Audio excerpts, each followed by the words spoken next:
ti gbọ́ nípa àrùn àjàkálẹ̀ coronavirus.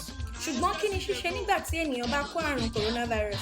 Àti kí ni àwọn ohun tí ó máa ń ṣẹlẹ̀? Àrùn àjàkálẹ̀ coronavirus jẹ́ àrùn tí a lè fi ara kó láti ara àwọn nǹkan tí à ń fọwọ́ kàn bíi tábìlì, ilẹ̀kùn, ọwọ́ àti pátákó.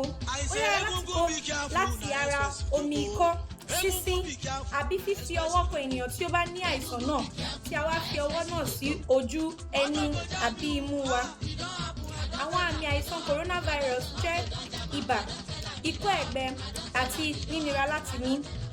Ọ̀pọ̀ àwọn èèyàn tí wọ́n ní àrùn coronavirus ni wọ́n sàn tí ara wọn sì yá.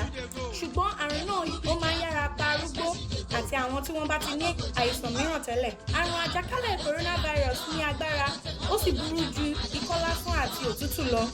Ènìyàn kan tí ó bá ní àrùn náà lè kó ran 100 ènìyàn láàárín àkókò kúkúrú. Kò tí ì sí oògùn fún àrùn corona, ṣùgbọ́n gbogbo wa láti ṣe ohun tó tọ́ kí a má kó àrùn náà kí a sì má kó ran èèyàn. Ó ṣe pàtàkì láti fọ ọwọ́ wa pẹ̀lú ọṣẹ àti omi, kí a fọwọ́ wa bí ẹni tó fọwọ́ sí ata tó sì fẹ́ fi ọwọ́ náà bọ́jú.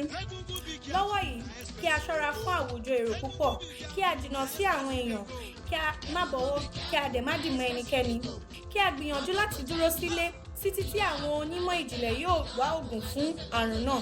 Ọ̀nà àbáyọ wà ní ọwọ́ wa, ẹ jẹ́ kí a kíyèsára.